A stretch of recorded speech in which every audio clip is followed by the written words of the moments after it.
Bom dia.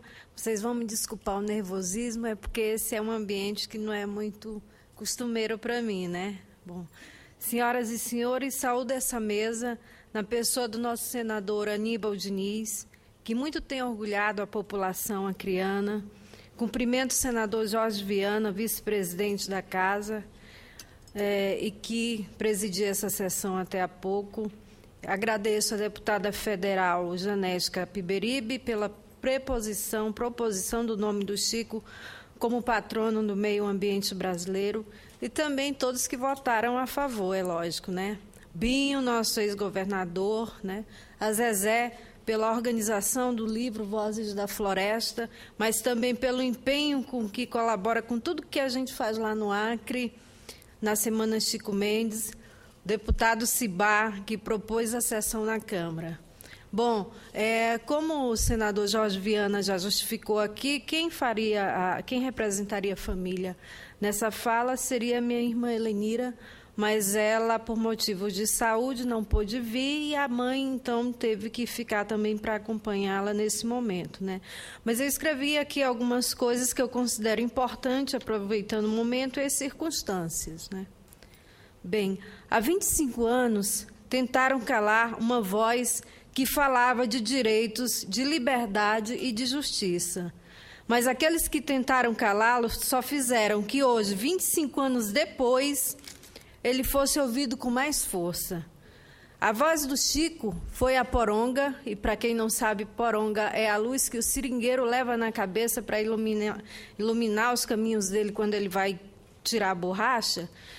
Pois a voz dele foi a poronga que iluminou e direcionou os rumos políticos do nosso Estado, né? Que tornou de fato real aqueles sonhos mais longínquos pelos quais o meu pai lutava, que era tão simplesmente ter o direito a uma vida digna, podendo permanecer no lugar que eles sempre moraram, a floresta. Mas a luta continua. Lá no Acre, o sonho da terra está garantido porque 47% do nosso estado é composto por unidades de conservação, sendo, como o senador Aníbal já frisou, 5 reservas extrativistas, onde a maior delas, a reserva Chico Mendes, tem quase 1 milhão de hectares e ocupa hoje 7 municípios do nosso estado, né?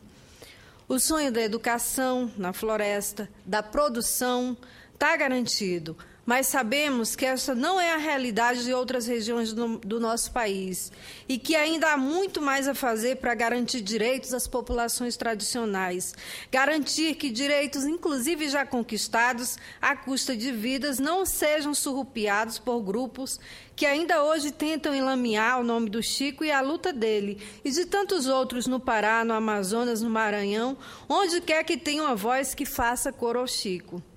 Nós podemos perceber como esses grupos ainda conseguem se organizar, se impor durante o processo de votação do Código Florestal, com o projeto de lei que trata de demarcação de terras indígenas e também em relação à questão da Comissão Amazônica.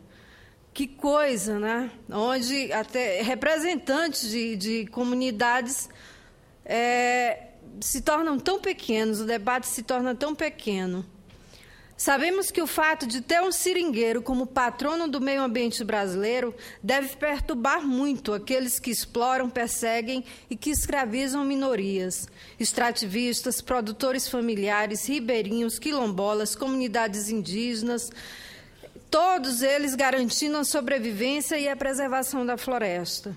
Portanto, é preciso que o Brasil também garanta a vida e vida com qualidade dessas populações, que seus direitos sejam garantidos, mas não só isso, que as políticas extrativistas sejam implementadas de fato, que os parlamentares sérios e comprometidos garantam a efetividade dessas políticas e o alcance delas por todos.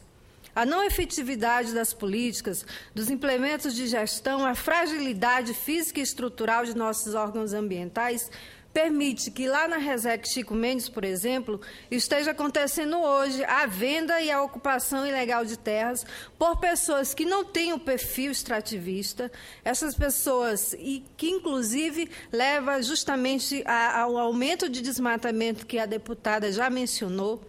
Essas pessoas conhecem as leis, mas acabam levando para os moradores uma visão equivocada do objetivo da Resex, comprometendo esse objetivo. Portanto, é preciso um olhar mais cuidadoso para essas populações. Meu pai nunca gostou de títulos, por isso eu ouso dizer sem medo de errar que o título de herói nacional e patrono do meio ambiente brasileiro só terá valor de fato quando não houver mais nenhuma morte por conflito de terra, quando não houver mais injustiças e ameaças contra aqueles que de fato defendem o meio ambiente brasileiro. É esse o meu recado para vocês hoje. Muito obrigada por todos estarem aqui presentes.